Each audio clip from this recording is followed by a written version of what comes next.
John Davenport is the Director of Peace Studies and Justice Studies at Fordham University, and he joins us now to talk about what happens now in France.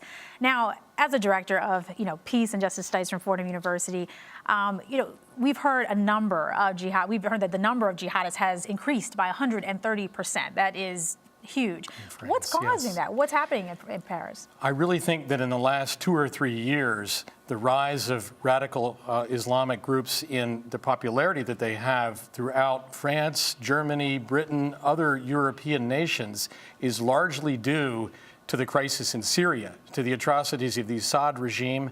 Most of these young men and some women who get radicalized are from Sunni backgrounds.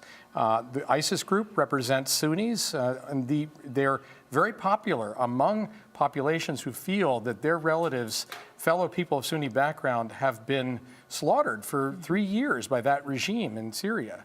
And also, of course, Sunnis in Iraq who feel disaffected by the rise of a Shia regime there. Mm-hmm. And so, tell us a little bit more. I mean, the Prime Minister thinks that the best way to intercept this is to go to local schools and to the prisons. Do you think that this is the best approach to intercept the recruitment?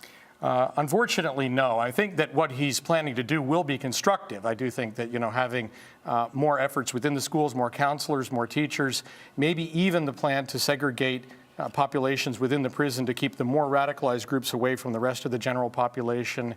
This, along with more police officers, could have some effects, but you're really there treating the symptoms. Mm-hmm. If you don't get to the root of the problem, which is the sense that the Assad regime is continuing to slaughter. It's killed at this point over 200,000 Sunnis, 5 million refugees, probably at least 4 million of them Sunni, driven out of their nation. People are coming in boatloads from Syria every day to Greece and to Italy. They make their way north to other European nations. These people carry huge grievances with them. Well, how would you intercept it? What would be your suggestion? Well, even our own allies in Turkey, a nation that's also 75% Sunni, say we have to fight against ISIS, but we have to fight against the Assad regime at the same time.